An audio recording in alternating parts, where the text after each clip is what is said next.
네, 소설보다 재미있는 정치 승부사들의 게임 전략, 파워게임의 법칙 세 번째 시간. 저는 이나입니다. 제 옆에는요. 예, 두수 앞을 보는 장자방입니다. 예, 잘 지내고 계셨어요? 예, 예. 네, 다시 돌아온 우리 책 시간이에요. 예. 이번에는 또 세 번째 예. 시간인데요. 세 번째 시간의 주제는 겸손과 비전으로 자신의 조직을 개혁하라. 예. 라는 내용입니다. 이건 어떤 내용일까요? 주로 이제 당을 개혁해서 당을 개혁하고. 예, 그 당이 이제 집권하게 되는 그런 당을 경우인데 집권. 이번에는 이제 이 세 사람의 예를 드는데 네네. 두 사람의 예를 드는 나라는 이제 내각제 국가예요. 내각제. 당이 이제 지배하는. 내각제. 그리고 이제 하나의 대통령 선거를 하고 이제 미국은 이제 실패한 사례로 이제 드는데 내각제 국가인 이제 그 영국 노동당의 토니 블레어 네. 그리고 일본의 우리가 알고 있는 고이즈미 준치로. 준치로. 예. 그다음에 미국은 이제 조지 맥거번이라고 네. 미국 그 72년에 대통령 후보로 나왔던 그 사례를 들고 있습니다. 네, 그럼 오늘도 세 가지의 역사적 사례로 한번 살펴보는 시간 갖도록 하겠습니다. 그럼 첫 번째는 토니 블레어예요. 이분 보니까 반대 파멸과 대화로 노동당을 구했다고 하는데 네. 어떤 일이 있었을까요? 그러니까 이제 영국 이 상황을 봐야 되는데 영국 노동당이 집권하고 있다가 네. 1919년에 네. 이제 노동당이 보수당한테 져가지고 이제 정권을 잃게 돼요. 그러고 나서 18년 동안 노동당이 집권을 못합니다. 우리가 알고 있는 8년 동안. 마가릿 대처라고 하는 철의 여자 수상이 나와가지고 네. 그 사람이 약 16년간 하고요. 나머지 2년 정도를 이제 그 다음을 이어나가는 이제 수상이 이제 나왔는데 그때 그 18년 동안 네. 노동당이 집권하지 못하는 그걸 어떤 식으로 이제 이겨냈는지 그걸 다루는 게 바로 토니 블레어입니다. 그러면은 이제 토니 블레어가 속해 있었던 정당은 어떠한 거를 추구하고 있었고 네. 또 어떤 분위기였는지 궁금해요. 그러니까 전통적으로 영국의 노동당은 우리가 아는 저희 자본주의 국가 내에서 사회주의를 추구하는 그래서 이걸 이제 사회민주주의라고 부르기도 한데요. 사회민주주의요? 예, 그다음 영국에서는 그냥 사회주의라고 불러요. 우리가 이제 공산주의와 사회주의를 약간 분리합니다. 네네. 예, 사회주의는 민주주의를 인정한 가운데서 말하자면 이제 그 평등한 걸 추구하는 이런 형태를 이제 사회주의라 그러고 공산주의는 국가가 독점하면서 무력이나 이런 것들을 해서 우리가 흔히 아는 이제 공산국가 그 전에 이제 소련, 네. 중국, 북한 이런 나라를 이제 공산주의라 불렀죠. 그래서 약간 차이가 있는데 네. 그래서 영국은 2차 대전 이후에 선거를 통해서 노동당이 집권을 해요. 그래서 영국의 복지주의를 만들고 그리고 영국의 이제 이 노동자들이 대체로 좀 더 평등하게 살게 만들겠다 이런 걸로 해서 이제 하는데 그런 불만의 겨울 1979년에 정권을 잃고 나서는 이제 자유주의 실험이 이제 일종의 좀 실패를 한 거죠. 그럼 국민들도 사회주의는 실패했다고 생각을 하고 있었던 건가요? 약간 이제 그때 우리가 알고 있는 혹시 이나 씨는 들어봤을지 모르겠는데 영국병이라는 게 있어요. 영국병이요? 예, 영국병이 뭐냐면 너무나 노동자들이나 이런 요구가 많고 이러니까 나라는 발전하지 않고 그다음에 실업자는 늘어나고 온통 불만이고 되는 것도 없고 안 되는 것도 없는 이런 식의 그걸 이제 영국병이라고 불렀어요. 영국이 세계 이제 옛날에 미국이 등장할까지 이 세계 1위 국가였잖아요. 네네. 그만큼 잘 살았는데 갑자기 영국이 이제 2위, 3위, 4위 쭉쭉 처지니까 그런 형태의 이제 불만이 나왔던 거죠. 이제 그런 그 영국병의 어떤 원인을 유권자들이나 국민들이 노동당이다 이렇게 생각할 수 있는 여지가 생겼던 거예요. 그래서 79년에 정권을 잃고 나서는 약 18년 동안 이제 정권을 못 찾게 되는 거죠. 그러면 어쨌든 긴 시간 동안 18년이라는 긴 시간 동안 이제 정권을 잃었고 네. 국민들한테 그런 신임도 잃었는데 어떻게 정당을 바꿨길래 이제 다시 성공할 수 있었는지. 이제 그 점을 이제 봐야 되는데 그래서 그때까지 이제 토니 블레어가 당수로 등장하기까지 한 세 사람 정도의 당수가 있어요. 당수가 이제 당대표 같은 당대표를 건가요? 당수라고 부르죠. 그런데 이 당대표 당수들이 개혁을 한다고 하는데 영국은 왜 이게 개혁이 실패하냐면 네. 이런 그대로 노동당은 노동조합이 거의 장악하고 있어요. 투표권의 40%를 장악하고 있어요. 그러니까 노동조합이 자동으로 가지고 있는 거예요. 그러니까 이제 노동조합이 자동으로 40%를 가지고 있으면서 그 사람들은 지역구에 또 당원이니까 또 행사하고 이러니까 투표 자체를 왜곡하는 거죠. 그러니까 노동조합 중심의 당이 돼버린 거죠.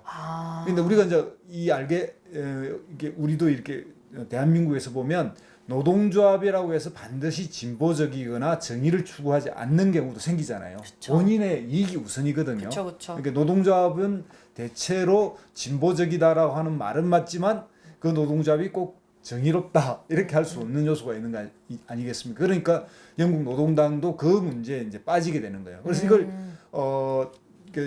당 대표를 뽑거라든지 뭐 이런 것들을 좀 개혁하려고 해도 노동조합이 집단적인 표를 행사하면 그 사람이 실패하게 될 가능성이 있잖아요. 그쵸. 이걸 바꿔내는 게 제일 중요한 일이었어요. 근데 이걸 이제 토니 블레어가 결국은 바꿔냈다는 거고요.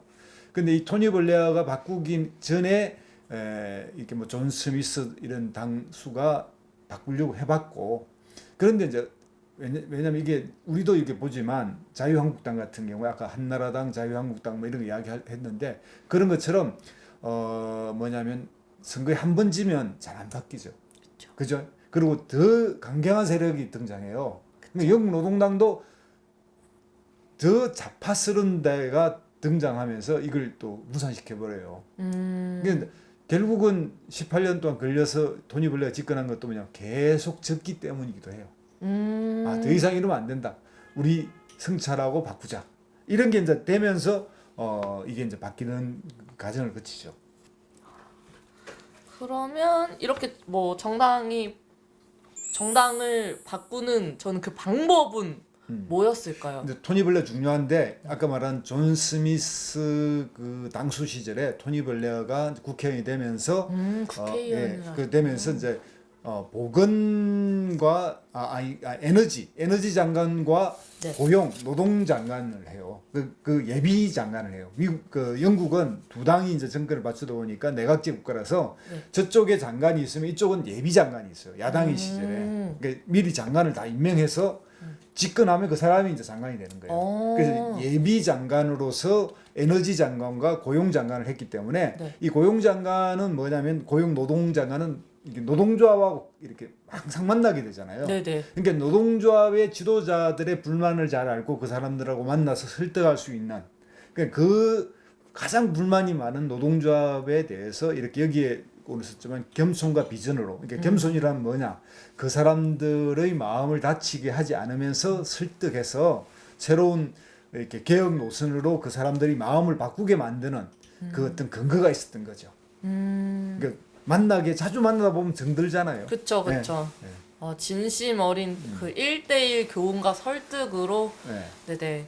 그게 이제 토니 블레어가 굉장히 달변가고 이 사람이 굉장히 스마트하게 생겼잖아요. 그런 점이 사진 이제 하나 띄워주세요. 스마트하게 생겼다고 하셨으니까. 그러니까 이제 이게 뭐냐면 이 노동자들 입장에 봤을 때는 저는 먹물이다 이렇게 생각했는데 와서 한 번이 아니라 뭐 계속 만나고 토니 블레어가 정말 그 대단한 거는 그러한 집회, 그러니까 자기 당원들을 모아놓고 설득하고 이런 게 수천 번을 했고요. 뭐 거의 3만 명의 당원을 직접 만났대요. 그러니까 이런 식으로 이제 뭐 타운 미팅 같은 형식으로 해서 왜 이 개혁이 필요한지 이렇게 하지 않으면 우리가 선거에 계속 지지 않냐. 계속 지는 거야. 계속 지는 걸 이제 우리 이제 더 이상 이런 식으로 하면 안 되겠다. 이런 이제 자각과 성찰이 생기는 거죠. 그러면 이제 비전을 또 제시하고 일일이 만나서 설득하고 되게 따뜻한 리더십을 보여주신 것 같아요. 그래서 이제 두 가지를 하나 있는데 하나는 약간의 이제 딕 모리스 전략이지만 딕 모리스. 토니 블레어가 미국의 클린턴이 성공한 걸 보고 그걸 벤치마킹해요. 그래서 한 게 뭐냐면 상대 이슈를 선점해서 먼저 해결하는 걸 하는 거예요. 그게 뭐냐면 예를 들면 이제 복지 문제라든지 기타 교육 문제라든지 이런 데에 공약을 제시해서 이 공약을 해결하는데 대체로 뭐냐면 보수는 이런 범죄라든지 이런 것이 개인의 책임이라고 생각하고요. 진보는 범죄가 일어나는 원인을 사회 구조라고 봐요. 그래서 이 진보적 진영은 개인의 어떤 처벌을 음벌주의를 통해서 범죄를 예방하는 것보다는 범죄를 예방하기 위한 사회적 제도를 바꾸는데 돈을 더 이렇게 투자할 걸 요구하는데 사람들의 생각은 범죄가 일어나면 좀 불안하잖아요. 그쵸. 그럼 좀 보수적인 쪽에 손을 들게 되거든요. 뭐 당장 해도 막 우리나라만 해도 무슨 사건이 일어나면 막 강하게 처벌할 걸 요구하거든요. 그게 보통의 유권자의 정서고. 그러니 전통적으로 노동당은 개인 범죄를 처벌하기보다는 사회 제도를 바꿔야 된다 생각은 이건 잘 표가 안 돼요. 그런데 토니 블레어는 어떤 구호를 내세우냐면 범죄자에게는 단호한 처벌을, 범죄의 원인에게는 더 단호한 대책을. 멋있잖아요. 네. 네. 그러니까 뭐냐면 그게 전통적 보수주의자들의 득표인데 그걸 바꾸는 말은 그렇게 하지만 사실은 진보 쪽은 사회 제도를 바꾸야 범죄가 줄어들어 이 생각이 갖고 있지만 유권자가 잘 인정하지 않는데 바로 토니 블레어는 범죄에는 단호한 처벌을 그 원인에 대해서는 더욱 더 단호한 대책을. 지금 들으니까 제 마음에도 쏙 드는 그렇죠. 대책인 것 같습니다. 그다음에 또 하나가 뭐냐면 교육에 대해서도 이렇게 좀 더 평등적이고 이런 보통적 교육을 해야 된다는 게 진보고 소위 수월성 교육이라 해서 좀 서열을 정하고 막 잘난 놈 밀어줘야 되는 이게 좀 보수적인 교육관이잖아요. 토니 블레어가 당을 개혁하면서 좀 이건 좀 이상하긴 하지만 자기 아들을 네. 일반 공립고등학교 보내는 게 아니라 사립에 보내버려요. 그럴 때 보수들이 교육을 바꾸려고 하는구나. 그리고 우리하고 생각이 비슷하구나. 소위 사회주의 평준화 교육이라고 하는 이런 막 선전이 먹힐 때일 거 아니에요. 그걸 토니 블레어는 저 사람은 우리하고 생각이 비슷해. 이런 형식으로 이제 그가 새로운 정책을 내거는 이런 행태를 보이고요. 그 다음에 제일 중요한 게 뭐냐면 지금 들어보면 이상하지만 당시 영국 노동당에는 어떤 공약이 있었냐면 사회 국유화 국유화 당헌이 남아 있었어요. 주요 산업은 국유화한다. 국유화하면 알다시피 잘 안 들어가고 실업이 늘어나고 경제가 침체하잖아요. 모든 걸 이제 그 산업을 다 국유화하면 그러니까 그 사회주의 공약을 없애버려야 사람들이 노동당이 바뀌었구나 이렇게 생각이 되는데 그 공약이 노조 때문에 안 바뀌는 거예요. 노조는 이게 국가가 운영하면서 노동당 팬이니까 고용이 안정되니까 그걸 좋아한단 말이에요. 국유화 공약을. 그러니까 이 국유화 공약을 바꾸는데 아까 말한 그런 노동조합의 집단 투표 이런 걸 싹 없애면서 결국은 그 노동당 구약 4조를 토니 블레어가 없애요. 대단합니다. 그래서 이렇게 믿음이 들으니까. 생긴 거예요. 그래서 이제 집권을 하게 됩니다. 이쪽 당의 입맛도 맞추고 저쪽 이제 다른 진영의 입맛 이제 표도 맞추면서 이렇게 집권을 할 수 있었던 것 같아요. 그렇죠. 네. 네, 그러면은 이제 더 말씀해 주시고 싶은 게 있으실까요? 영국 노동당 사례 같은 경우에는 우리가 이제 여기서 말하듯이 당을 철저하게 선거에 패배해가는 과정에서 그 선거의 패배를 당의 핵심과 성찰의 기회로 삼아가지고 젊고 유능한 지도자를 내세워서 당 개혁을 성공한 사례고 그 당 개혁의 가장 걸림돌이라고 할 수 있는 노동조합의 지도자들을 하나하나 만나서 설득해 나가면서 결국은 성공한 그런 교훈을 얻을 수 있습니다. 네, 잘 들었습니다. 그럼 두 번째 인물을 알아볼 건데요. 두 번째 인물은 고이즈미입니다. 네. 요분 약간 이름 들으면 저도 그렇겠지만 뭐 자세하게는 알진 못하지만 고이즈미 주니치런 뭔가 약사 빠르고 약간 교묘할 것 같고 약간 이런 느낌이 드는데 이분은 어떤 개혁을 일으켰을까요? 예, 우리나라 당시 대통령이 이제 마주했던 대통령 김대중 노무현 대통령. 예, 그래서 노무현 대통령 시대 고이즈미 주니치로가 이제 날렸던 시절인데요. 이 일본의 사례를 보면 일본은 1990년대가 일본의 잃어버린 10년이 시작된 시점이에요. 지금 30년 잃어버렸다고 하는데 그 시작 시점에 일본 사람들도 어떤 불만이 있었냐면 이제 막 집값이 막 60%씩 폭락하고 그러니까 100만 원짜리가 40만 원이 돼 버린 거예요. 왜 그런 일이? 그게 이제 일본의 거품이 터져가지고 우리 지금 저 서울 집값이 그렇잖아요. 갑자기 9억짜리가 지금 20억 가버렸잖아요. 그게 터진 거예요. 이제 결국 원위치가 된 건데 그 원위치된 원인은 뭐냐면 미국의 수출이 일본이 굉장히 잘 됐거든요. 그러니까 워낙 외화가 많이 들어오고 그러니까 미국이 이게 일본이 너무 수출을 많이 한다. 그래서 일본의 돈 가치를 올려라. 미국하고 비슷하게 올리니까 갑자기 이제 그 들어온 수입이 많아졌는데 그 수입이 많아진 게 다 부동산으로 몰린 거예요.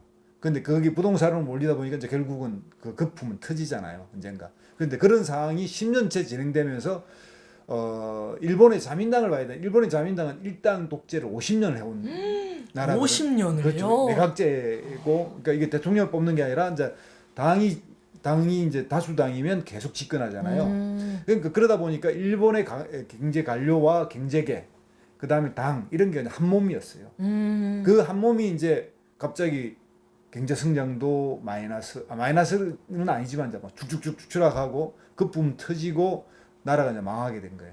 그럼 뭐 이건 불만이 끌어오르는데 야당은 아직 눈에 안 들어오고 네. 여당을 바꿔야 될 거 아닙니까? 그 바꿔야 될 시점에 바로 이제 고이즈미가 등장하게 되는 거예요. 되게 힘들 때, 국세가 힘들 때 등장했는데, 그럼 이 내부에서는 어떤 불만들이 있었길래 당을 개혁하려고 생각했는지 예. 궁금합니다. 일본은 이제 우리나라하고 비교해 보면 우리나라는 지금은 그 파벌 정치가 거의 없는데 우리는 그 약간 한 20년 전으로 돌아가면 동교동계, 상도동계, 뭐 이렇게 김종필계 이런 식으로 이제 계가 붙는 파벌이 있었어요. 그 지도자를 중심으로 국회의원들이 모여 있는. 저희 약간 지금도 약간 그러지 않나요? 암묵적으로? 지금은 그러긴 한데 지금은 약간 뭐냐면 딱 한 사람의 그 그쵸. 개인 중심이 아니라 뭔가 좀 가치 중심으로 좀 모여 있는 그런 게 있어요. 예, 네. 대체로 이제 그런 제왕적인 총재가 없어지고 나는 상태인데, 근데 일본은 그게 굉장히 심했어요.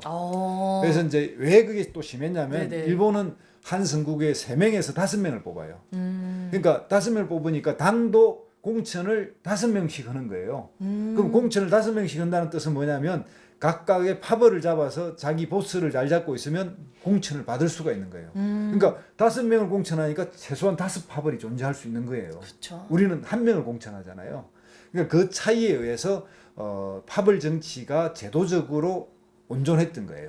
그러니까 여기서도 나오지만 이제 하시모토 파라는 데가 최대 파벌이었고요.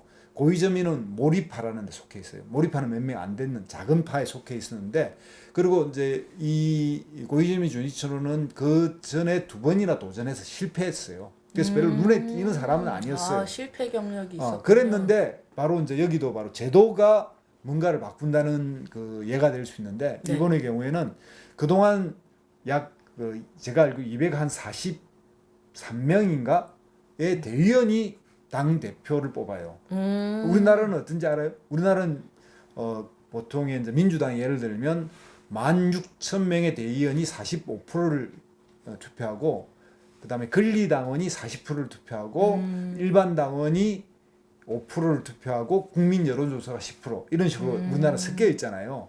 근데 그럼 숫자가 해도 엄청나잖아요. 근데 전통적인 보수 정당들은 1,000명 이내에서 뽑아요. 대의원이. 우리나라도 70년대는 신민당 이런 경우에 대의원이 700명 정도였어요. 그러니까 숫자가 많지 않은 당을 대표해서. 근데 일본은 200명밖에 안 되니까 이거는 그야말로 자기들끼리 딱 뭉쳐가지고 이렇게 사람을 뽑게 되니까. 그러니까요. 정확한 기억 내가 숫자를 확인해야 되는데, 예. 그래서 이 대의원이 346명이네요. 346명이. 예. 그런데 여기에 제도를 바꾸는 게 뭐냐면 이 중에서 141명을 당원들한테 줘요. 여기 아마 한 30% 정도 되는 것 같은데, 당원들한테 투표권을 주고 이 당원들의 투표권을 행사하는 것을 지역을 다니면서 먼저 투표하고 마지막에 이제 이 나머지 뭐 한 200몇 표죠. 나머지 쪽을 이제 투표하게 되는. 그러니까 바로 고이즈미가 뭘 알게 됐냐면 이게 바로 미국의 오픈 프라이머리처럼 예비 선거 제도가 비슷하구나. 당원들을 먹는 사람이 당을 먹는구나를 고이즈미가 알게 된 거예요. 이때 바로 이제 선거 혁명이 일어나는 거죠. 그럼 이제 3번째 도전에서는 성공을 한 건가요? 바로 그런 거죠. 그러니까 고이즈미가 딱 이 그때 당시 이제 막 불만들이 왜 너희들 그 네네. 대의원만 모여서 당 간부들만 모여서 뽑냐 이런 불만이 막 올라오니까 이 사람들이 제도를 살짝 바꾼 거예요. 아 그럼 우리 당원도 좀 포함시켜 줄게. 141명 나머지 200명 이상은 우리가 찾고 있으니까 뭐 아이 그 세 발의 피 이렇게 생각하고 했는데 여기서 고이점이가 이제 파란을 일으키는 거예요. 가는 데마다 고이점이가 1등 해서 어머. 141명 중에 121명을 가까이를 먹어버려요.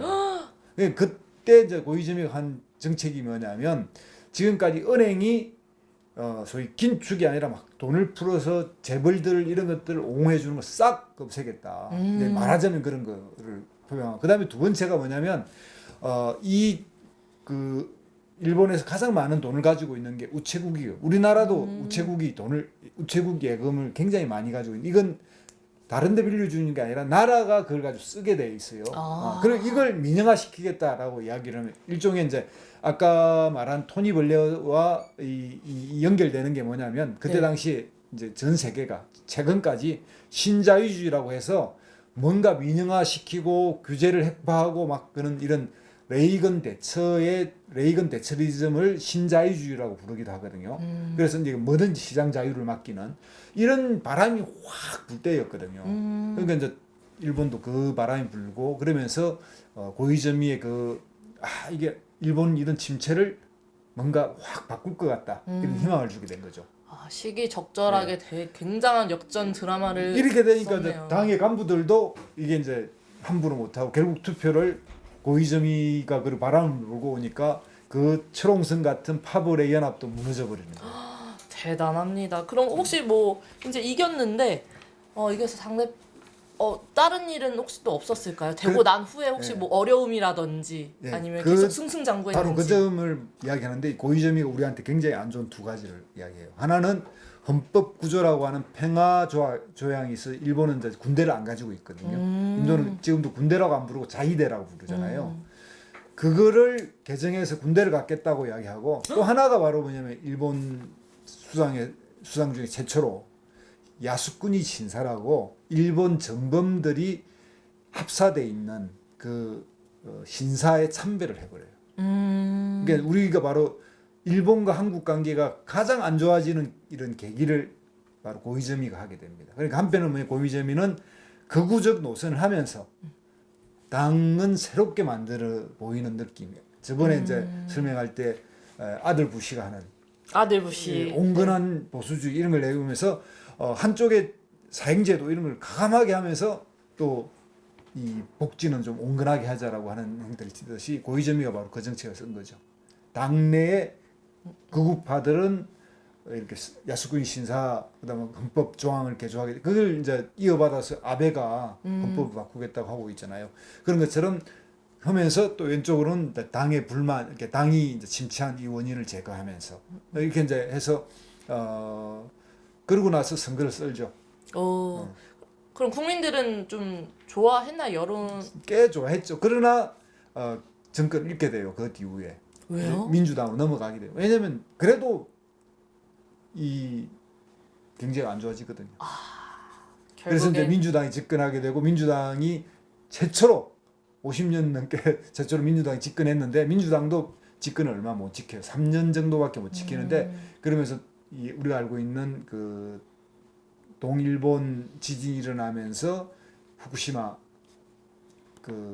이 원전이 폭발하고 그다음에 민주당 정책들이 다 실패하고 후텐마 공군기지라고 미군 기지를 옮기겠다고 했는데 그걸 못 옮기고 이러면서 이제 민주당이 침몰해서 다시 또 이제 자민당으로 넘어가게 되는데 아무튼 그런 과정에서 고이즈미는 이제 그런 당을 바꾸고 집권하고 이런 거에 성공한 집권하고. 고이즈미도 꽤 오래 했죠. 제가 한 6년 정도인가 6년 8년까지 집권해요. 네. 그래도 어쨌든 뭐 개혁과 파란을 일으켰다는 거에 대해서는 뭐 그 부분에서는 높게 살 수 있었던 것 그렇죠. 같습니다. 당을 개혁하고 그 정말 보잘것없는 파벌의 1인자도 아니고 모리 파벌의 2인자 2, 3인자 있는데 결국은 집권까지 이제 자기가 당내 그런 개혁 조치를 통해서 집권까지 하는 건 대단한 거죠. 예. 그러면은 마지막으로는 조지 맥거번의 얘기를 들어볼 건데요. 이분은 또 앞에 분들이랑 다르게 실패 네. 했다는 소리가 또 아까 들었는데 어떤 또 사연이 있었을까요? 이분의 소속된 당은 이제 미국의 민주당이고요. 민주당, 미국의 민주당. 미국의 민주당을 저지난주에 우리가 다뤘는데 그러니까 시카고 1968년 시카고 전당대 민주당이 그냥 그때 폭력 사태와 그냥 그때 우리가 알고 있는 흠프리 부통령을 존슨 대통령의 부통령인 흠프리를 당의 중진들 그 당의 보스들이 그냥 임의적으로 그 힘을 행사해 뽑아버려서 그 시카고 전당대회 밖에서는 폭력 사태가 나고 그다음에 그 전에 이야기 들었지만 그 존 F 케네디 동생인 밥 케네디가 암살당하고 그다음에 이제 그 베트남 전쟁의 종전과 평화를 요구하는 사람은 유진 메카시라는 사람을 후보로 추대하고 근데 전당대회에서는 당 그 대의원들을 매수한 사람들이 흠프리를 그냥 후보로 뽑아버리는. 그러니까 완전히 그냥 듣기만 해도 너무 어지러웠는데 지금 정리가 하나도 안 될 만큼. 그렇게 되면서 닉슨이 저번에 이야기했던 닉슨이 이제 베트남 전쟁에 대해서 아무 소리도 안 하면 침몰 자기는 확전할지 종전시킬지에 말도 안 하면서 집권하게 되는. 그러니까 적에게 그냥 대통령을 이렇게 맡긴 일이 벌어졌잖아요. 그렇게 나니까 반성이 일어난 거. 이대로는 안 된다. 이런 식으로 대의원을 뽑으면 안 된다. 대의원 뽑는 제도를 개선하자라는 걸 개후 계리안을 개후 통과시켜요. 1400대 1200으로 해서 개후 통과시켜서 이 통과시킨 그 당의 후보자를 선출하는 기관을 만드는데 그 기관의 위원장을 맥거번이 맡아요. 위원장을 맡아요. 그래서 맥거번이 이제 개혁을 막 실시하게 되는 거예요. 그러면은 이제 굉장히 지금 기억하기조차 힘들 정도로 되게 많은 일이 있었는데 어떤 거를 내세웠길래 실패를 했는지 궁금합니다. 이제 미국의 이 민주당 대의원을 뽑는 제도의 가장 문제가 뭐냐면 단위 투표제라고 해가지고요. 미국 우리가 대통령 선거도 한번 보지만 어떤 특정 주가 이기면 승자 독식을 해요.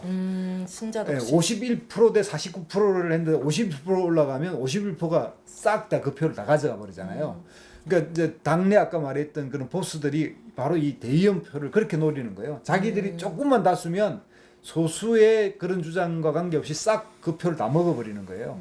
그러니까 특정 지역의 표를 몰표를 가져가 버리니까 그 조금하게 가지고 있는 이런 소수표들이 싹 없어지면서 그 몰표를 모아서 가니까 이거를 없애고 그다음 두 번째는 뭐냐면 이게 이제 정당대회가 있기 그 해에 대의원을 뽑아야 될 거 아니에요. 그럼 이 뭐 누구 주장을 하고 저 사람 이런 생각을 하고 이게 2년 전, 4년 전에 뽑아 놓는 거예요. 그럼 계속 그러니까 유지되는 게 아니라 건마다 계속 대의원을 새로 뽑는. 새로 이제 뽑아야죠. 대의원의 어떤 조건을 당 대표를 뽑는다, 대통령 후보를 뽑는다면 그 해에 그 시기에 뽑아야 맞는 거죠. 근데 미리 뽑아 놓으니까 싹 돈으로 매수해 버리고 또 자기들 신보고 심어 가시고 이게 대의원의 변화가 없는 거예요. 그러니까 이제 그런 것들을 없앤 거예요. 그러니까 맥거번이 이제 그런 걸 없앴는데 가장 맥거번의 실수가 뭐냐면 싹 그런 걸 없앤 건 정말 잘했어요. 근데 거기도 대의원을 그럼 몇천 명을 해야 되는데 거기에 제가 알기로 지금 뭐 숫자를 봐야 되는데 500명인가 700명 내 대의원을 유지시키고 다 보니까 어떤 일이 벌어졌냐. 그동안 상원의원, 하원의원, 뭐 당의 그 간부들 이런 사람들이 다 자동 대의원인데 이 사람들에게 대의원 권한을 싹 박탈시켜 버린 거예요. 너무나 개혁을 세게 해버린 거예요. 그러니까 그 사람들이 뭐예요? 적으로 다 돌아서는 거죠. 그러니까 네가 대통령 후보가 돼서 당선되는 것보다 우리 당의 노선이 더 중요해. 나는 네 그 주장에 동의 못해. 그러면서 어떤 일이 벌어지냐? 닉슨 지지로 해버리고요. 굉장히 그 심했어요. 그러니까 68년에 닉슨이 대통령이 되고 72년 재선 선거에서 맥거번이 그냥 참패를 해버려요. 그러니까 두 번 연속 민주당이 이제 패배하게 되는데 그러면서 닉슨이 재선에 성공하게 되는데 그 원인이 바로 맥거번의 이런 개혁 조치. 그러니까 이게 우리가 이제 이 주제가 뭐냐면 겸손과 비전으로. 맥거번은 비전은 제시했는데 겸손해서 실패해버린 거예요. 원수가 된 거죠. 정말 이렇게 듣고 보니까 적과 동지는 종이 한 장 차이라는 말이 떠오릅니다. 여기도 이제 맥거번은 미국 그 아까 노동당도 노조였지만 미국의 이제 노동총동맹이라고 CF 뭐죠 그 노동 총동맹 이름이 IFL-CIO인데 네. 이 조직의 의장하고 다툼이 심해요. 이분이 뭐냐면 이제 그 개혁 조치를 몇 가지 했는데 그 중에 하나가 뭐냐면 제3세계에 수출되는 미국의 곡물들을 신속하게 하기 위해서 그냥 그 빠르게 이제 선박을 사용할 것을 이제 법안을 만드는데 그 법안이 뭐냐면 노조 입장에 보면 우리 노조원들이 확보하고 있는 그 선박만 사용하라. 그걸 이제 거부했기에 이게 이제 상당히 사이가 안 좋은데 이 사람들 집단적으로 이제 맥거번을 거부하고 이렇게 되면서 결국은 아까 말한 당의 중진들이 그런 조치가 되면 이제 지금은 민주당이 바꿨어요. 그러니까 예비 선거를 제도하고 그러니까 이 맥거번이 한 일은 뭐냐면 지금의 민주당의 대통령 후보 선출을 위한 전국 순회 예비 운동을 이때 만들어냈어요. 그게 이제 제도로 정착시킨 거예요. 그 공을 세웠는데 아까 말한 당연직 대의원을 없애는 바람에. 네, 근데 지금 이제 미국의 미국 전당대회는 당연직 대의원 제도는 부활했어요. 다행이네요. 네, 부활됐는데 이제 그 규모는 좀 줄여놓고 표는 꽤 그 표가 있어서 그때 이제 힐러리가 버니 샌더슨을 이기는데 결정적 역할을 했다고 해요. 당연직 대의원이. 그래서 이제 지금도 약간 그 문제는 남아 있지만 그때 없애버린 조지 맥거번은 이제 원수가 된 거죠. 네, 그러면 어쨌든 듣고 보면은 혁신 방안은 굉장히 뛰어났다고 보는데 이 앞에 얘기해 주셨던 토니 플레어랑은 어떤 차이가 있는지 궁금합니다. 그러니까 토니 블레어는 당원들 대의원을 만나서 일일이 설득하고 그렇죠. 했고 그다음에 선거에 4번 연속 패했고 그런데 미국은 선거 2번 딱 패인 거예요. 그때 한 번 패한 거죠. 당시에는 맥거번이 행사할 때 68년 선거만 지고 그 전에는 민주당이 대부분을 민주당이 그러니까 미국 민주당이 뭐냐면 우리가 알고 있는 프랭클린 루즈벨트가 쭉 24년 하고 그 다음에 16년 하고 그 뒤에 이제 먼데일이 하고 먼데일이 아니고 트루먼이 하고 그 다음에 아이젠하워라고 하는 공화당이 하고 나서 존 F 케네디가 있었기 민주당 시대였거든요. 그러니까 민주당 시대였기 때문에 반성도 별 필요 없었어요. 한 번 진 거야. 그러니까 막 했는데 맥거번은 이제 거기에 패배가 연속되지 않았고 그다음에 아까 말한 당의 중진이나 당내에 주도하고 있는 간부들의 그 사람들의 마음을 사지 못하고 그리고 본인들이 이제 그 당의 개혁을 여기서는 제가 자세히 설명 안 하지 않았지만 네. 그냥 결의안 통과 하나를 가지고 밀어붙인 거거든요. 아까 뭐 1,400대 1,200표 이 겨우 통과시킨 것 때문에 정당성도 좀 떨어졌고 그래서 개혁에 성공해서는 했고 또 대통령 후보까지 됐지만 네. 그 원수된 것 때문에 뭐 주지사 일부하고 특히 또 남부의 그 뒤에 대통령이 되는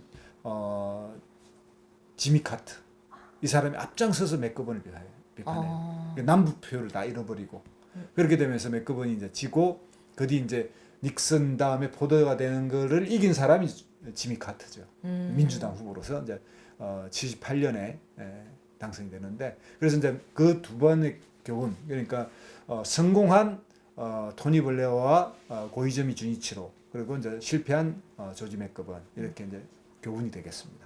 네, 그러면은 겸손한 비전으로 자신의 조직을 개혁하라. 이렇게 뭐 하나 정도로 이렇게 둥그렇게 정리를 한번 해주시고 마치는 시간 가지도록. 그걸 이제 우리가 좀 뭐 이 주제를 가지고 우리 한국에 비교한다면 지금 이제 집권하고 있지 못한 국민의힘 이런 데서는 이 교훈으로 받아야 될 것 같아요. 그러니까 뭐냐면 선거에 연속된 패배 속에서 유권자들이 왜 국민의힘을 지금 4번 선거를 패했잖아요. 국민의 자유한국당? 국민의힘이 지금이 국민의힘이죠. 그렇죠. 국민의힘이죠. 2016년 총선, 2017년 대선, 2018년 지방선거, 2000년 총선 4번 했잖아요. 물론 이제 막 4년 4번 해서 18년이 된 건 아니지만 이런 연속된 패배를 하면 그 당내 극우 세들은 극단적 세력을 제외하고 당을 핵신해야 되거든요. 그래야 정권을 잡을 수 있거든요. 국민들의 마음이 돌아오잖아요. 그걸 국민의힘이 제대로 해야 되는데 그 핵심이라고 하는 것을 그냥 비대위원장 김종인 한 명 세우고 하는 것처럼 흉내만 내고 있거든요. 네네. 이래서는 국민들 마음이 돌아오지 않아요. 맞습니다. 이걸 교훈으로 삼아서 당의 핵심을 분명히 할 때 유권자의 마음이 돌아온다. 이걸 알 수 있죠. 네, 그러면은 저희는 다음에는 또 네 번째 시간으로 돌아오도록 하겠습니다. 네, 그럼 여기서 인사드릴까요? 네. 우리 모두 안녕, 다음에 또 만나요.